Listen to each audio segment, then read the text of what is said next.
Salam alaikum. Aujourd'hui, on va vous présenter un smartphone que j'ai vraiment hâte d'essayer. C'est le Nokia Lumia 930, ainsi que sa pochette protectrice et qui sert aussi de cover, la case CP637.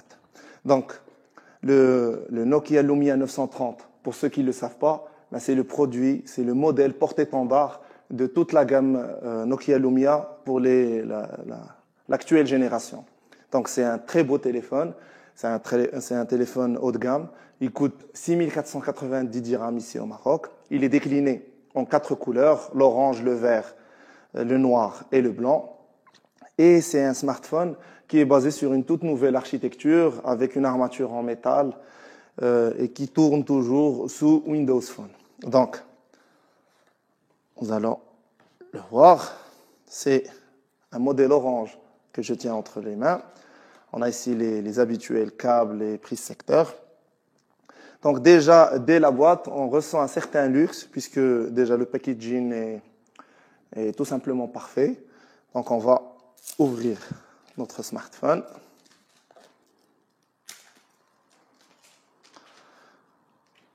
Et déjà, au toucher, on ressent vraiment que de génération en génération, les Nokia Lumia deviennent encore plus beaux. Même si c'est difficile à dire, puisque dès les premiers modèles, c'était déjà des smartphones qui se démarquaient de la concurrence par la belle finition de leur coque, par leurs écrans très élégants. Donc ici, on a une armature en métal.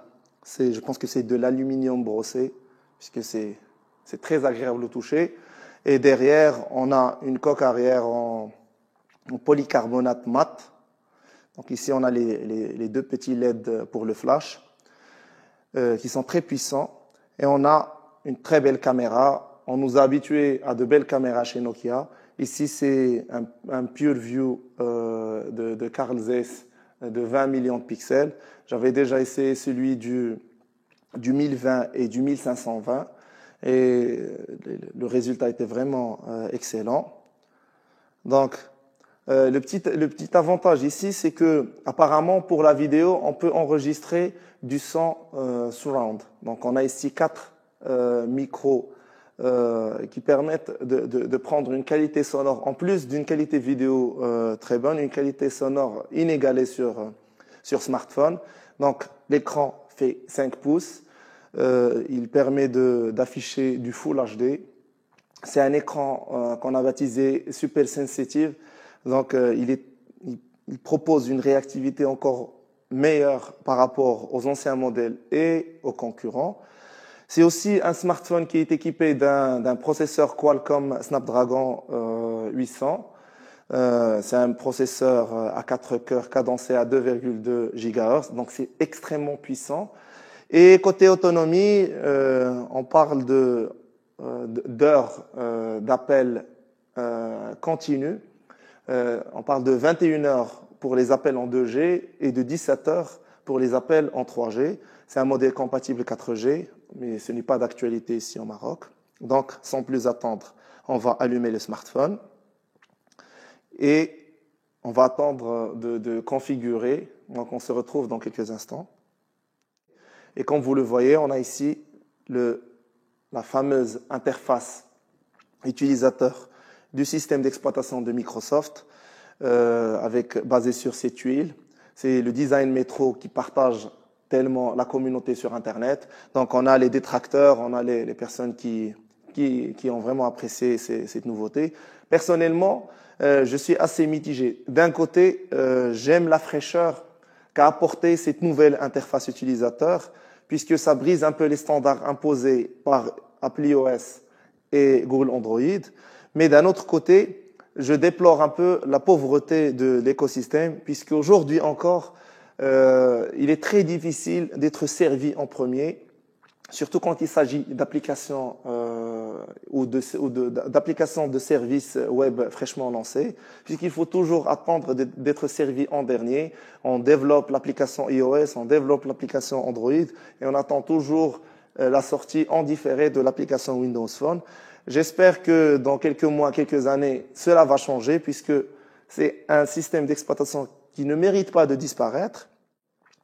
On a Nokia Mix Radio, On a Nokia Camera qui permet vraiment de personnaliser les paramètres de la caméra.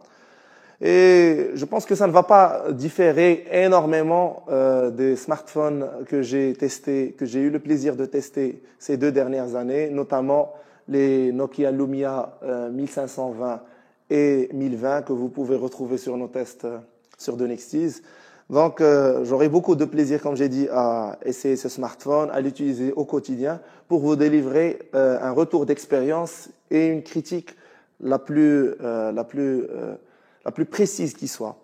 Donc, je pose le téléphone de côté et je vous permets de regarder, de découvrir avec moi la fameuse case de protection. Nokia innove à chaque fois en matière d'accessoires, en sachant que ce téléphone utilise la recharge par induction, donc il sera compatible à un très grand nombre d'accessoires qu'on a eu le plaisir de tester pour The Nextease. Je n'avais jamais essayé un case, surtout officiel, et ça tombe bien, puisque ça permettra d'un côté de protéger le téléphone et de deux, d'en faire un petit calepin. Donc c'est très joli, ce n'est pas exceptionnellement élaboré, mais c'est très joli. Le matériau doit probablement protéger l'écran. On a ici la petite inscription Nokia élégante et la fente pour la caméra et les flashs. Donc, je vous donne rendez-vous très prochainement sur The Nextease pour une review détaillée. Et d'ici là, je vous souhaite une très bonne journée et vous dis à très bientôt. Bye,